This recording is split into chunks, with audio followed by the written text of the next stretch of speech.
bandeko na ngai. Jambo banduku bapenzi. Moi weno bana betu bons. Good morning everyone. Ezangai ndeko na bino Sir Jean Mitaba. Nazo benga bino na concert monene ya sortie officielle l'album La Main Invisible. Tu enduis ma tête. Moluka Kiango tellement mingi. Voici l'opportunité. Le 11 décembre 2021 à 15h.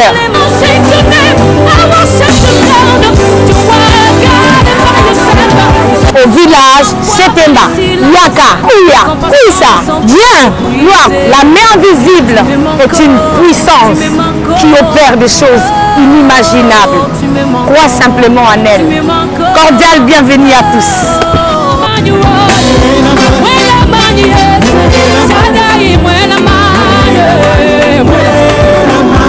Jésus-Christ est Seigneur. Bonsoir les amis de la réponse appropriée, bonsoir vous qui êtes en dehors de Kinshasa, vous êtes en Europe, vous êtes aux Amériques, vous êtes à l'Équateur, Mbandaka précisément, vous êtes en Afrique du Sud, oui, je vois, vous êtes en Afrique du Sud, je vous salue aussi, je vous aime beaucoup, bienvenue sur la réponse appropriée, votre émission. Ce soir nous commençons avec vos questions, parce que nous allons parler de don du Saint-Esprit et puis nous toucherons la dîme. Mais si Dieu fait grâce, l'homme de Dieu va faire une petite introduction sur les mariages, parce que vous en avez demandé aussi. Mais bien évidemment, je voudrais aussi attirer vos attentions pour dire que ne posez pas des questions qui est juste pour votre satisfaction. Posez la question généraliste, une question qui peut aider aussi les autres à découvrir une lumière sur cette question-là. Je donne un exemple.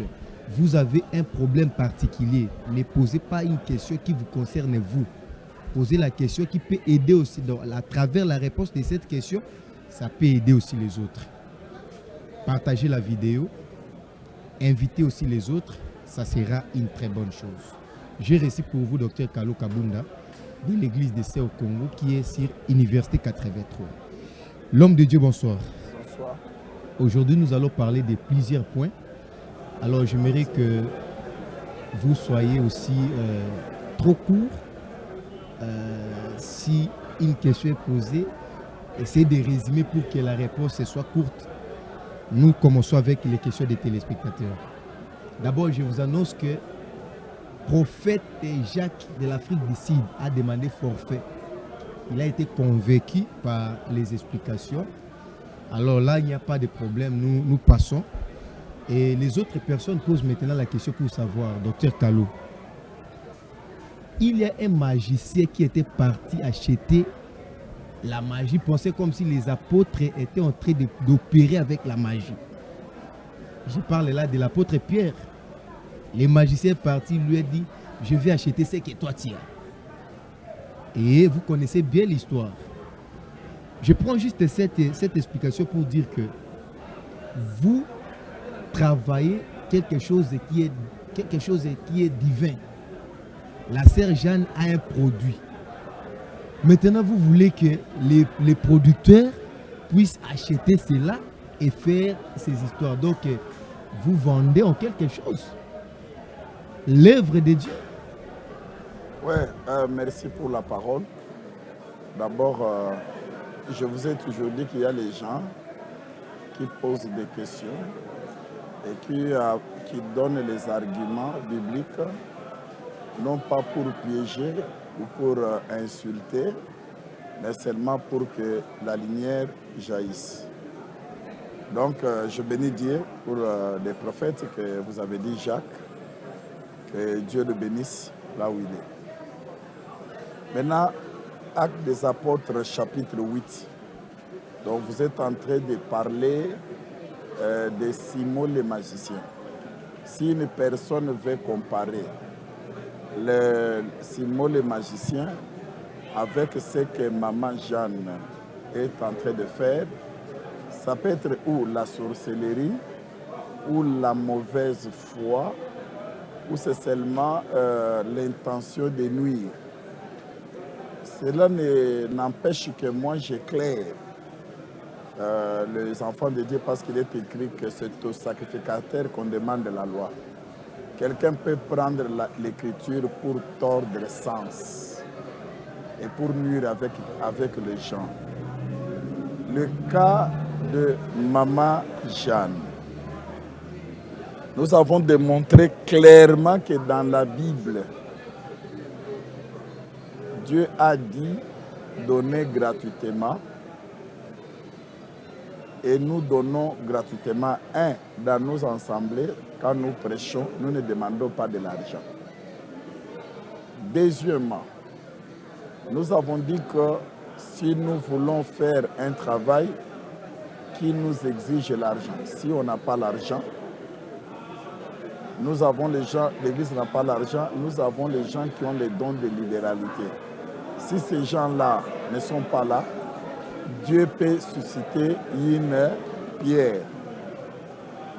Et quand Dieu suscite une pierre, la pierre, nous avons démontré que ce n'est pas seulement de l'argent.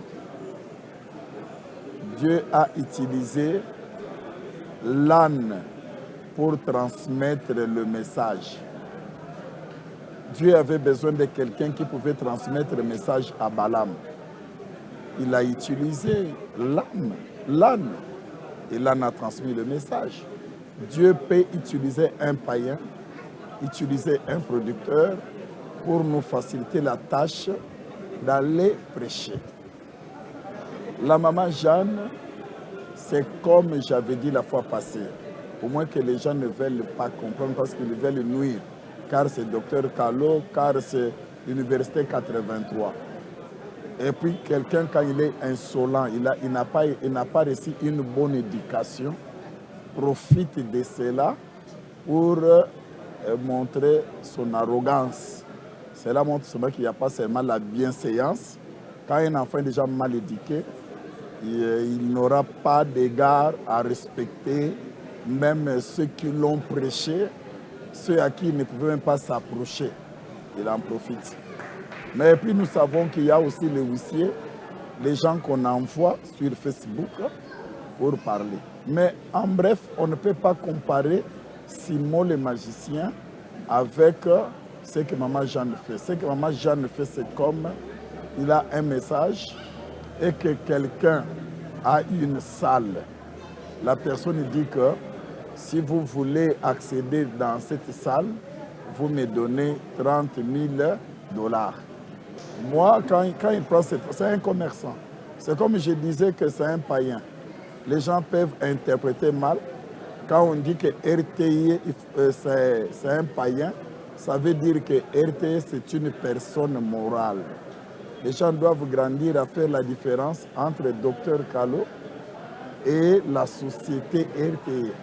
RTI, c'est un commerçant, c'est pourquoi on dit c'est un commerçant qui travaille pour avoir des bénéfices. C'est un commerçant. Dr Kalo, la personne morale. Vous anticipez bien évidemment parce que quand vous avez parlé que les producteurs, c'est un commerçant, c'était païen. Or, nous savons tous que quand on parle de la RTI, on voit Dr Kalo. Indirectement, vous dites aussi que vous êtes vous-même païen. Non. Oui, parce que vous avez parlé des païens qui est producteur. Donc, la RT est païen, donc vous aussi vous êtes païen. C'est ça l'amalgame et la grande confusion. La société n'est pas chrétienne. Qui est un païen? Un païen, c'est celui qui est étranger aux promesses de Dieu. Donc, RT, c'est une entreprise, une personne morale. N'a rien à voir avec Dr Kalo. C'est une personne morale. Ça, il faut encore que les gens soient cultivés pour comprendre ces choses-là. Une société n'est pas égale à l'individu. Par exemple, quand vous prenez RTI aujourd'hui, n'est pas dirigé par un homme. C'est une société qui est dirigée par une femme. Est-ce que Dr Kalo, qu'est-ce qu'il a à voir? Non. Quand on dit païen, veut seulement dire que la société ne croit pas à la promesse, la société n'a pas cru à la promesse parce que c'est une personne morale.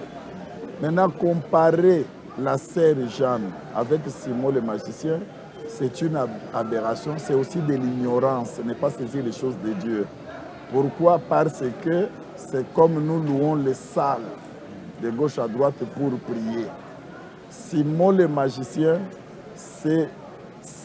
voulait acheter les dons de Dieu pour se servir avec ces dons-là.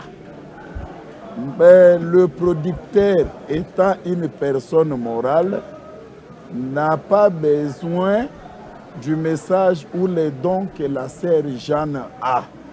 Parce que quand la sœur Jeanne accède dans la salle, c'est à ce moment-là qu'il invite ses frères et ses sœurs pour venir se faire édifier par les dons. RTE donne la salle, elle donne le moyen. C'est pourquoi nous avons dit, comme le prophète Jacques là disait, que les frères peuvent le faire, oui, mais bien aimés frères, dans les assemblées des saints. Combien de fois on a tenté de réunir les chantres, les chantres ont tenté de demander que les saints se réunissent, les assemblées se réunissent, fassent quelque chose pour eux, aucune assemblée, 2 ou 3 personnes. Mais nous savons que le jour où Dieu fera grâce à nos églises d'avoir les jeunes qui ont les dons de Saint-Esprit, et plutôt dons libéralité, quand Dieu fera grâce aux églises d'avoir le moyen, nos chantres pourront tout faire gratuitement avec le moyen de l'église. Mais pour le moment, aussi longtemps que ces moyens-là ne sont pas là, Dieu peut susciter une pierre comme là, parce que la production est reconnue par l'État. C'est une entreprise. Et à ce moment-là, nous disons seulement, si quelqu'un veut comparer ça avec Simon le magicien, qui voulait acheter les dons de Dieu pour se servir de ces dons-là, c'est vraiment à côté de la plaque. Mais ici, nous disons, c'est comme une location, une personne qui dit à Maman Jeanne, je vis les dons que tu as, le message que tu as, pour communiquer ça à tes frères, pour édifier le monde. Alors, il te manque seulement les moyens. Moi, j'ai mis les moyens et il gagne. C'est un commerçant, c'est un païen. Ce n'est pas l'homme physique, c'est l'homme, c'est une personne morale.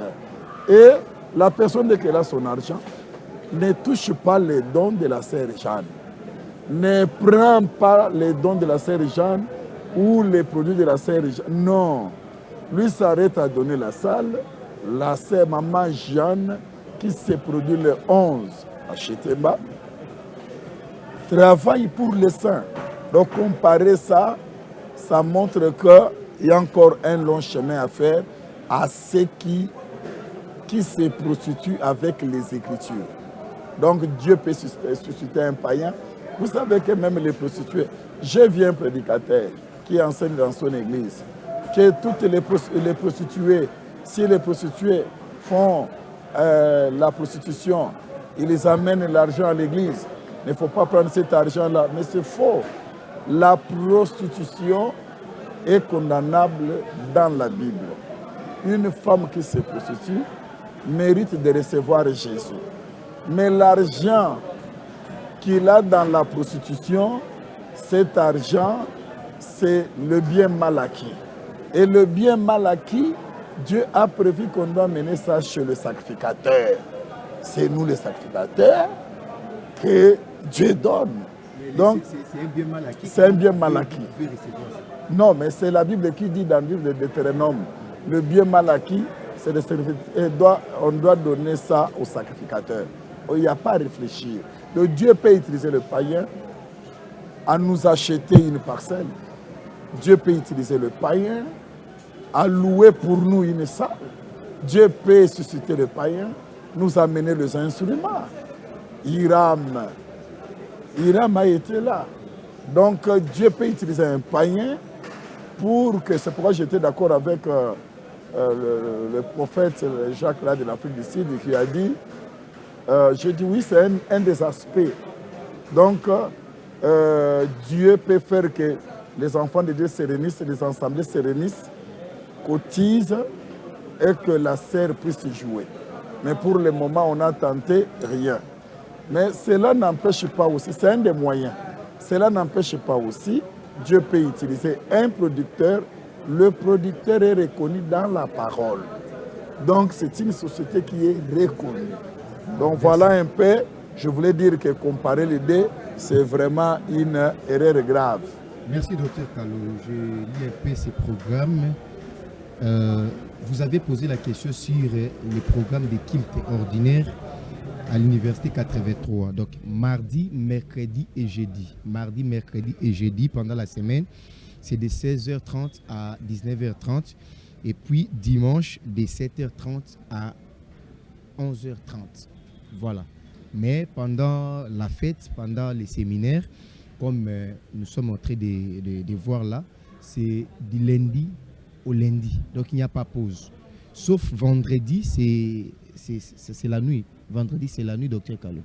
Parce qu'il y a des gens qui ont demandé les programmes des prières. Alors, passons à notre premier chapitre du jour. Nous parlons un petit peu de la dîme, Dr Kalo. C'est quoi la dîme? J'avais expliqué la dîme. Pour parler de la dîme, il faut que l'émission entière soit vraiment consacrée pour la dîme. Parce que beaucoup de frères ont besoin d'un éclaircissement. Il ne faut pas que je parle ça en désordre ou je suis sous la pression du temps. Seulement, je voulais dire que la dîme, c'est la part de tous nos biens. Selon Galates chapitre 6, à partir du verset 4-5.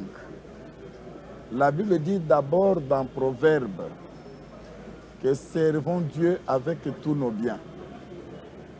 Servir Dieu avec tous nos biens, c'est quoi? Tous nos biens, c'est-à-dire dans tout ce que nous avons, nous devons comprendre qu'il y a la part de Dieu.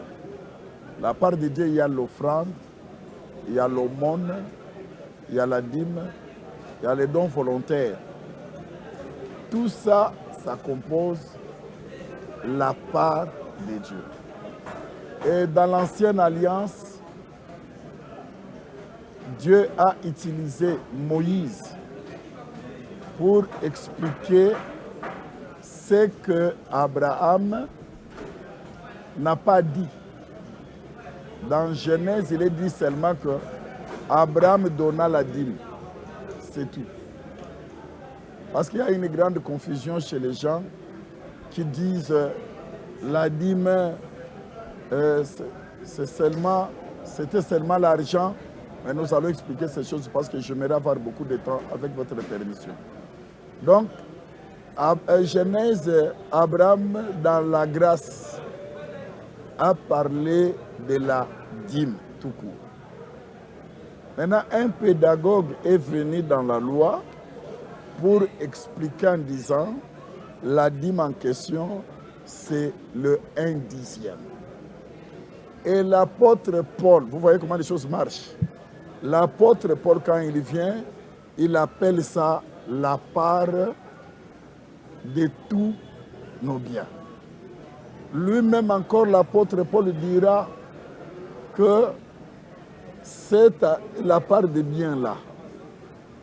Le 1/10 expliqué par le pédagogue Moïse, aujourd'hui est mangé que par celui qui est l'Éphésiens chapitre 4. Il y a même des pasteurs et des églises aujourd'hui, dans les églises, qui disent qu'ils sont des assemblées de saints, qui prennent le dîme pour acheter le banc, qui prennent le dîme pour construire avec.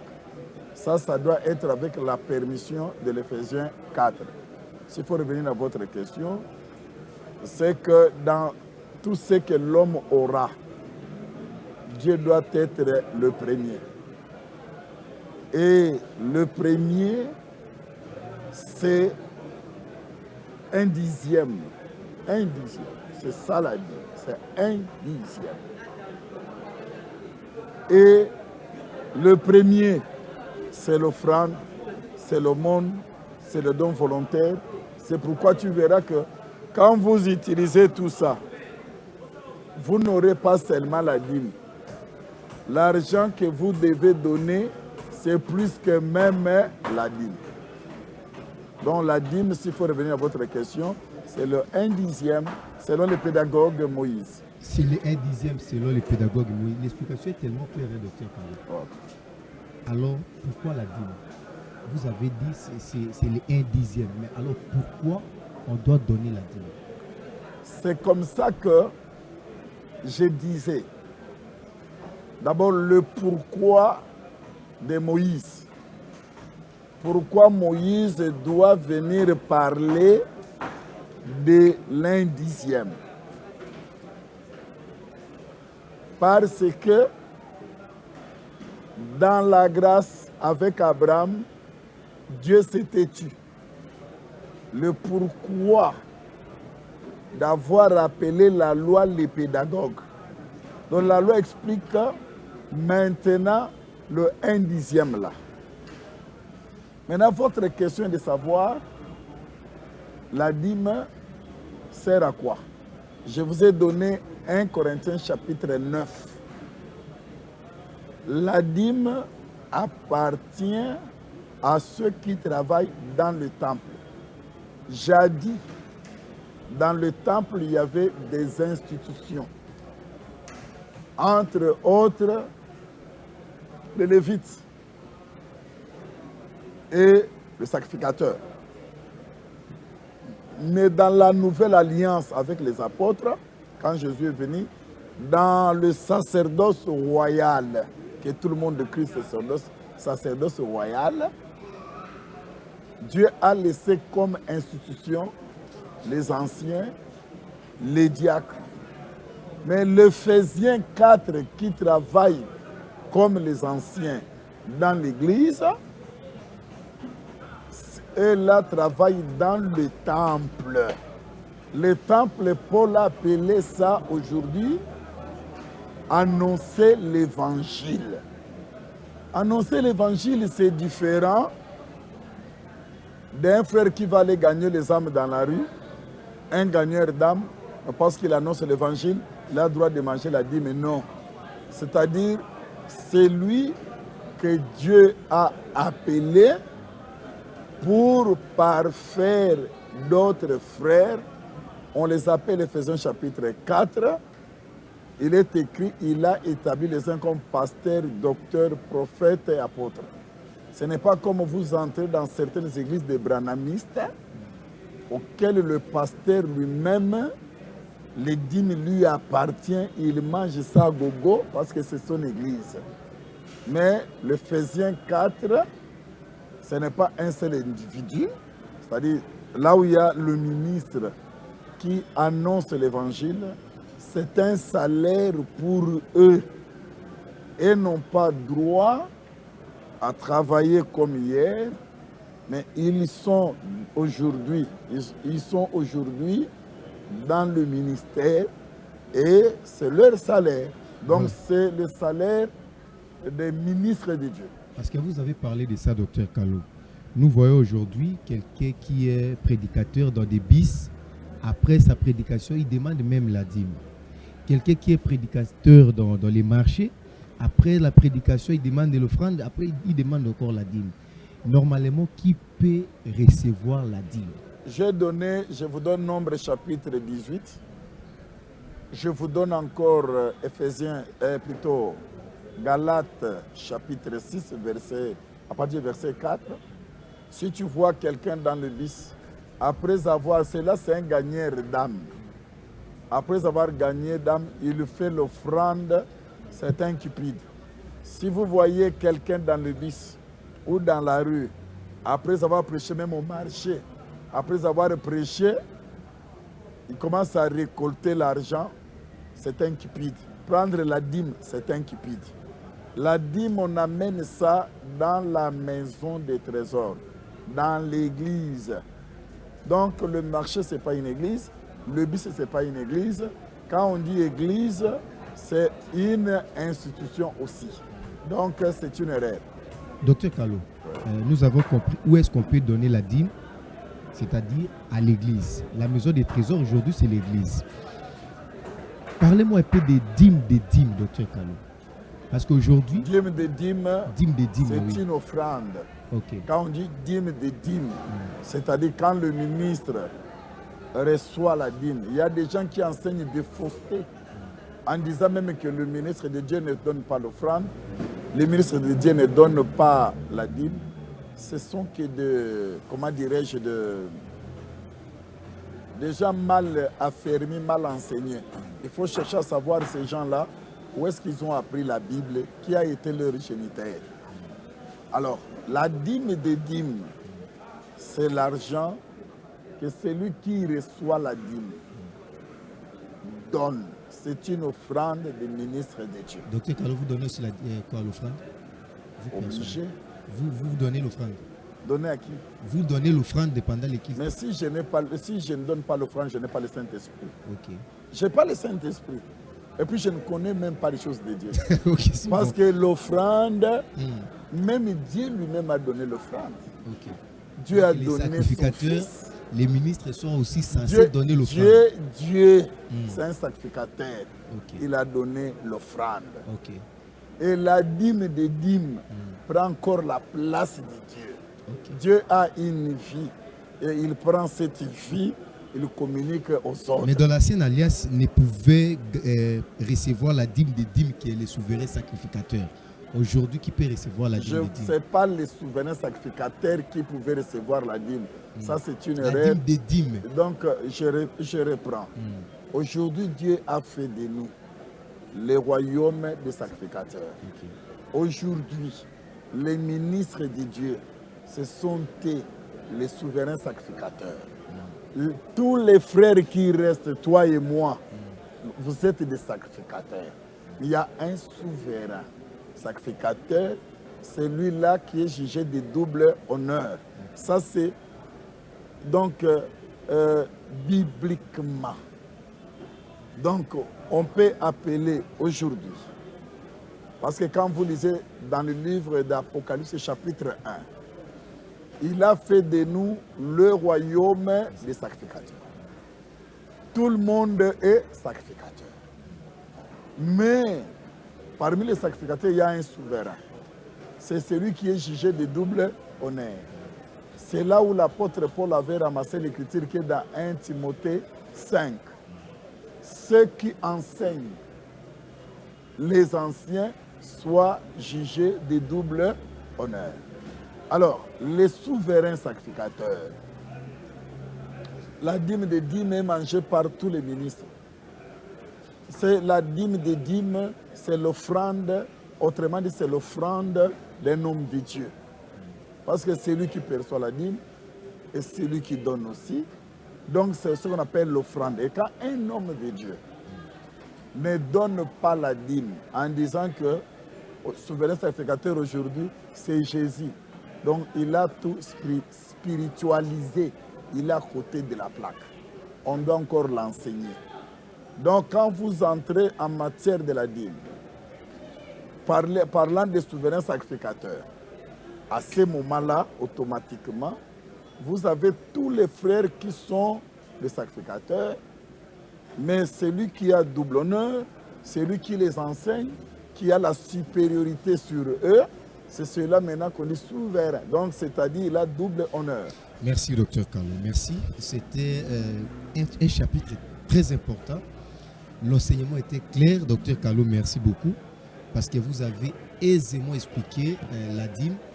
Mais je crois que vous avez encore de la matière qui demande qu'on puisse l'exploiter, même prochainement, parce que là, nous sommes censés entrer dans un autre chapitre. Voilà. Merci, docteur Kalo. Parlons un peu des dons spirituels, docteur Kalo. Encore là, on commence aussi par une question simple. C'est quoi les dons spirituels? Parce que vous avez fait une introduction la fois passée, mais peut-être quelqu'un vient de nous trouver pour la première fois. Il peut aussi bénéficier de ça. C'est quoi les dons spirituels? Parlons d'abord de la matière.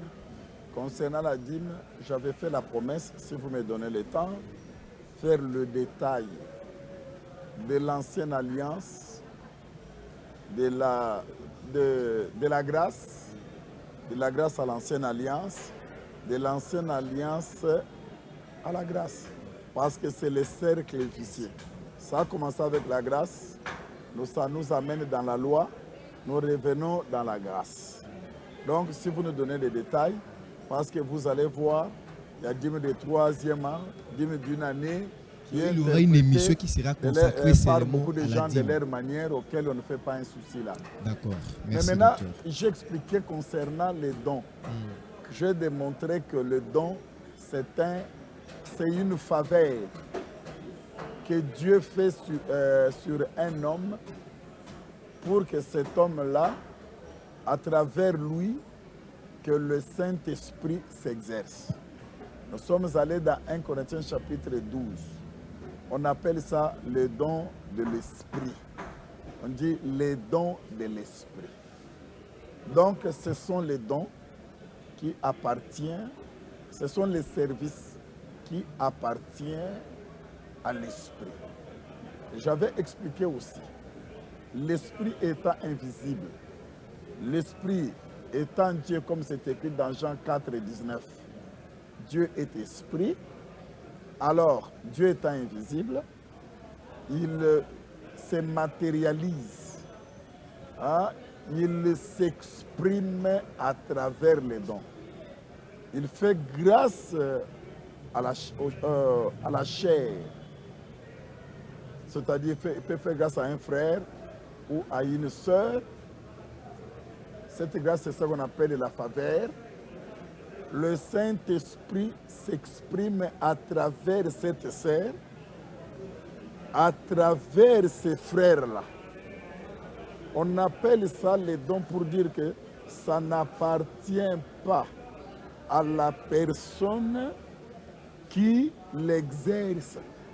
La personne n'est qu'une chair, n'est qu'un simple canal par lequel Dieu passe. C'est pourquoi on appelle ça le don. C'est pour dire que c'est une faveur. Donc, l'Esprit, Dieu lui-même étant l'Esprit, vient dans le corps d'un homme. L'Esprit qui est invisible parle et s'exprime. Alors, nous avons connu un problème. C'était d'abord la définition. Comme vous avez voulu le savoir, c'était dans 1 Corinthiens chapitre 12. Mais nous avons encore un élément. Je ne sais pas si c'est...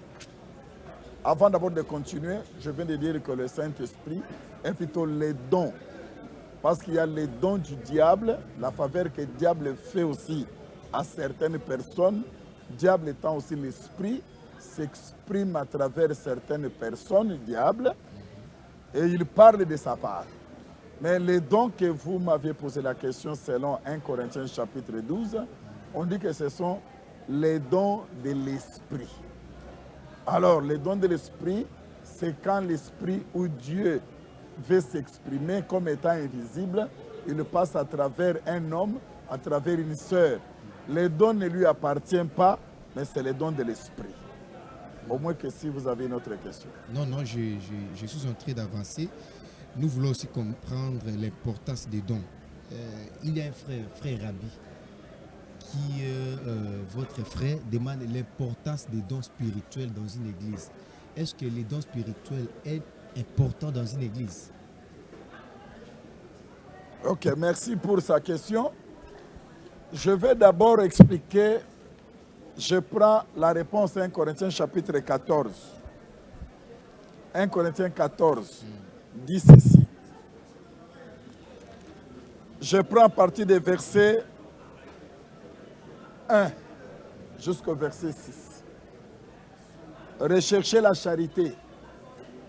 Aspirez aussi aux dons spirituels. mais surtout à celui de la prophétie. En effet, celui qui parle en langue ne parle pas aux hommes, mais à Dieu, car personne ne les comprend. Et c'est un esprit qui dit les mystères. Celui qui prophétise au contraire parle aux hommes, les édifie, les exhorte et les console. Celui qui parle en langue s'édifie lui-même, et celui qui prophétise édifie l'Église. Le don, c'est pour l'Église. Le don, ce n'est pas une affaire d'un homme ou quelqu'un qui est dans sa maison avec son don. Ça, c'est la divination. Dieu a donné les dons pour l'Église. Dieu n'a pas donné les dons pour que quelqu'un soit assis chez lui à la maison. On vient les consulter et puis il dit les mystères et on lui donne l'argent. Ça, c'est un cupide. Et s'il dit des choses qui sont vraies? Que les choses soient vraies ou pas, ce n'est pas les dons de Dieu. Dieu a donné les dons pour l'Église. Donc, on dit ceci. Celui qui prophétise au contraire parle aux hommes, les édifie, les exhorte et les console. Donc, les dons, selon votre question, le rôle des dons dans l'Église. L'importance. L'importance. D'abord, pour appeler une structure l'Église, il faut que cette structure ait reçu le Saint-Esprit. C'est pourquoi je vous ai toujours dit, catholique, ce n'est pas une Église. Parce que le Saint-Esprit ne peut jamais descendre dans le catholique. Protestant, ce n'est pas une Église. Ça n'engage que vous. Le Saint-Esprit ne peut pas descendre chez les protestants. Oui. Et aussi, pour aller plus loin, Kimbanguisme, ce n'est pas une Église. Preuve en est qu'ils ont Kimbangu, les Djangenda comme le Saint-Esprit. Alors, l'Église, c'est l'émanant du Saint-Esprit. Alors, si l'Église commence avec les... C'est pourquoi vous voyez que la vraie Église, regardez la vraie Église. Quand Jésus était sur la terre, malgré qu'il avait les gens autour de lui, malgré qu'il prêchait, il y avait le miracle, mais l'Église n'avait pas encore commencé. C'est pourquoi il a dit « je bâtirai », pas « j'ai bâti ». Pendant qu'il était sur la terre, jusqu'à ce qu'il est parti, l'Église n'était pas encore sur la terre. Mais il avait des gens qui aspiraient. Et au temps opportun, le jour de Pentecôte, dans Actes des Apôtres chapitre 2, c'est quand le Saint-Esprit va descendre que maintenant l'Église commence. Maintenant, le rôle des dons. Une Église auquel il n'y a pas les dons du Saint-Esprit, donc ce n'est pas une Église. Ce n'est pas une Église. Parce que les dons, c'est les moyens par lesquels Dieu s'exprime, Dieu révèle sa présence au milieu de ce peuple-là pour confirmer que c'est son Église. Donc, le rôle des dons, c'est pour confirmer qu'en réalité, Dieu parle. Donc, Dieu console, Dieu édifie, Dieu parle à travers les dons. Mais comment vous allez dire que vous n'avez pas les dons et vous vous appelez une église? Mais non. Quel est le don qui est plus important que les autres dans une église? Je pourrais alors, ça, vous risquez d'aller trop vite. Il n'y a pas un don qui est très important que d'autres dons dans l'Église. Donc, pourquoi? Parce que c'est Dieu qui s'exprime. C'est Dieu qui s'exprime.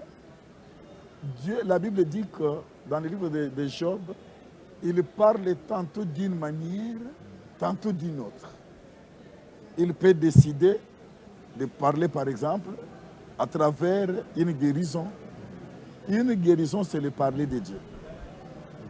Il peut décider, par exemple, de passer par une délivrance, c'est le parler de Dieu. Il peut décider de parler par la parole de la prophétie, c'est le parler de Dieu. Il peut décider de parler par un ministère, c'est le parler de Dieu. Donc, si quelqu'un vous dit qu'il y a un don qui est au-dessus des autres, cet homme-là, il lui faut encore une instruction, il a encore un long chemin à faire, il doit encore lire la Bible. Ça, on ne peut pas dire ça. Mais, en lisant, par exemple, 1 Corinthiens 14, quand la Bible dit « surtout à celui de la prophétie », ne veut pas dire que les dons de la prophétie est au-dessus des autres. C'est une erreur. Donc, s'il faut revenir à votre question, c'est une erreur. Il faut qu'on enseigne les gens sur les dons, comme on vient d'en parler. Docteur Kalof, nous sommes presque à la fin de notre émission. Ouais. Nous avons combien de sortes de dons spirituels? Dons spirituels. Parce que les uns disent que c'est 12 et les autres 9. Mais Non. nous voulons quand même avoir une précision auprès de vous. Ceux qui disent que c'est 9, ceux qui disent que c'est 12, ils ont raison parce que eux tous sont versés dans les Écritures. Okay. Mais moi, étant un homme spirituel, je vous dis que on ne sait pas compter le nombre de dons parce que Dieu parle tantôt d'une manière, tantôt d'une autre. Okay. Prenons exemple. Quand Dieu passe par exemple par l'âne, c'était quel don? Vous voyez ça? Parler en langue, par exemple. Voilà. Donc c'est pour vous dire, vraiment, c'est difficile. je vais démontrer ce langage-là. Oui.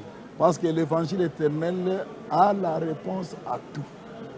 Donc, si on a le temps, parce que nous allons décortiquer, quand dans l'église, si vous dites que vous êtes une église et que vous n'avez pas les dons, il faut quitter cette structure-là. C'est une dénomination, ce n'est pas une église de Dieu. Parce que l'église, les dons, dans la définition, c'est l'expression divine. C'est la manifestation de Dieu. Étant l'esprit, il ne peut pas descendre comme ça parler aux hommes. C'est ainsi qu'il a choisi donc les moyens par lesquels il doit parler aux hommes, c'est par les dons. Voilà, nous sommes pratiquement à la fin de notre émission, Dr Kalof, parce qu'on nous fait déjà signe que nous sommes arrivés à la fin. Mais il y a un frère Jeff qui a posé sa question.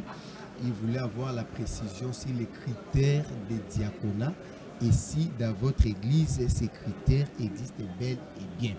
Voilà, ça c'est une question, vous allez répondre à l'émission prochaine parce que nous sommes là vraiment à la fin. Et puis, nous vous accordons la parole pour vous adresser au peuple de Dieu. Les derniers mots. Tous les saints, tous les enfants de Dieu partout dans le monde, Dieu nous a fait grâce dans l'église du Seigneur de susciter un don, une grâce, une faveur sur notre bien-aimé Jean Ouitab. Si quelqu'un ne croit pas ça, sachez que seulement, peut-être il est charnel, peut-être il est jaloux, parce que nous avons même des chantres jaloux qui n'ont rien à voir avec les Saint-Esprit, qui jalousent seulement parce que ce n'est pas eux. Nous avons aussi des frères jaloux et nous avons aussi des chantres et des chanteuses qui soutiennent les grâces parce qu'on pourra soutenir aussi leurs grâces. C'est Maman Jeanne Ouitab. À travers cette sœur, nous avons la facilité, la grâce qu'elle a de gagner les âmes. Et Dieu nous fait grâce, on gagne déjà les âmes à travers cette grâce-là.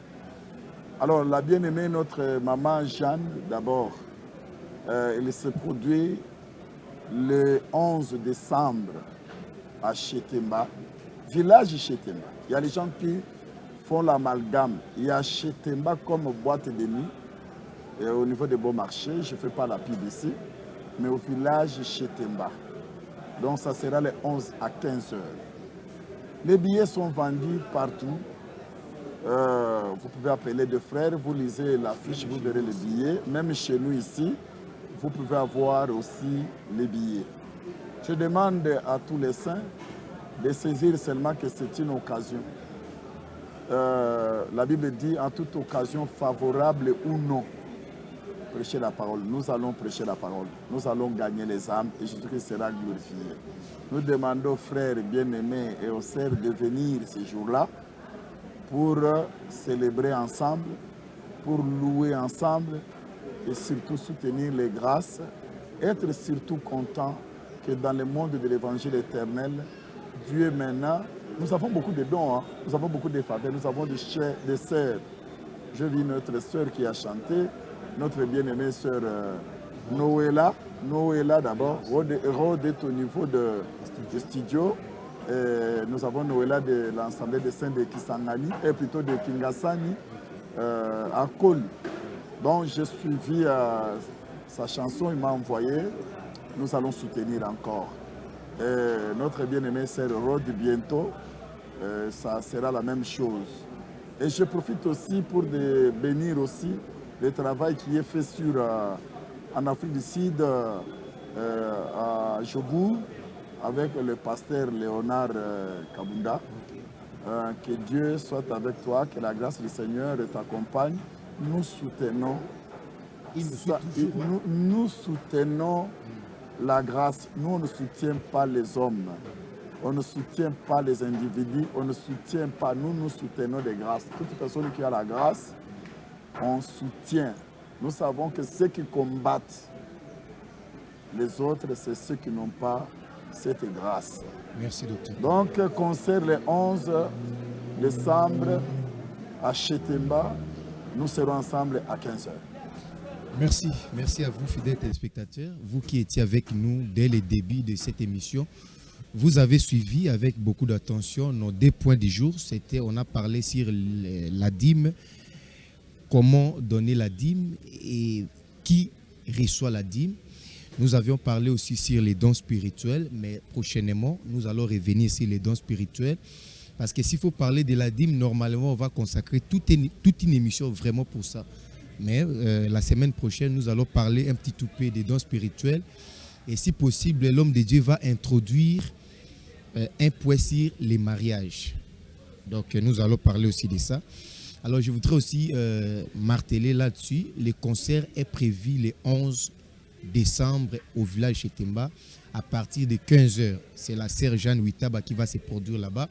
En tout cas, même chez nous ici à la réponse appropriée, vous avez les numéros. Si vous avez besoin de billets, en tout cas, veuillez nous appeler. Vous aurez sans problème les billets. Et puis, je vais vous dire que les billets sont vraiment... Les places sont limitées. Les billets sont presque à la fin. Et faites un effort de vous en procurer déjà parce que l'État aussi est parti. Voilà, je profite comme ça pour vous dire, vous qui êtes en dehors du pays, suivez les émissions de la RT à partir même de notre page Facebook et aussi YouTube. Mais ce que je voulais dire est que les cultes de l'action prière forte de 14 jours continue. Donc lundi, il y aura prière, mardi, mercredi. Et le vendredi, ça sera notre veillée. Vous serez obligé d'être en ligne à partir de 22h jusqu'à l'aube. 22h, docteur Carlo, jusqu'à l'aube. Pour les vendredis, voilà. Merci et à la prochaine.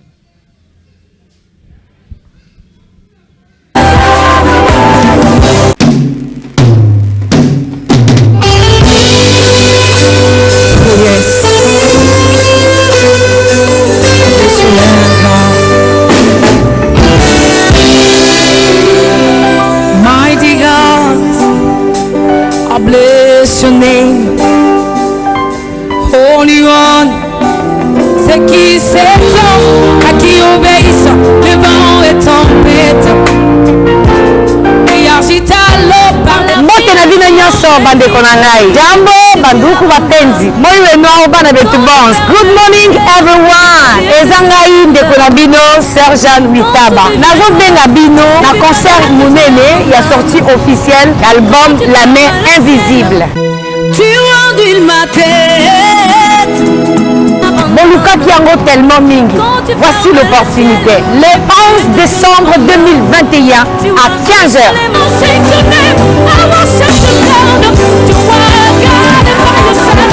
Au village Chetemba, Yaka, Kouya, Kouissa, viens, la main invisible est une puissance qui opère des choses inimaginables.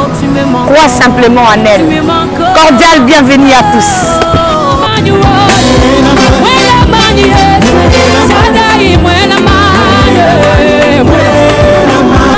Jésus-Christ est Seigneur. Tes compassions ne sont pas épuisées. Tu m'aimes encore.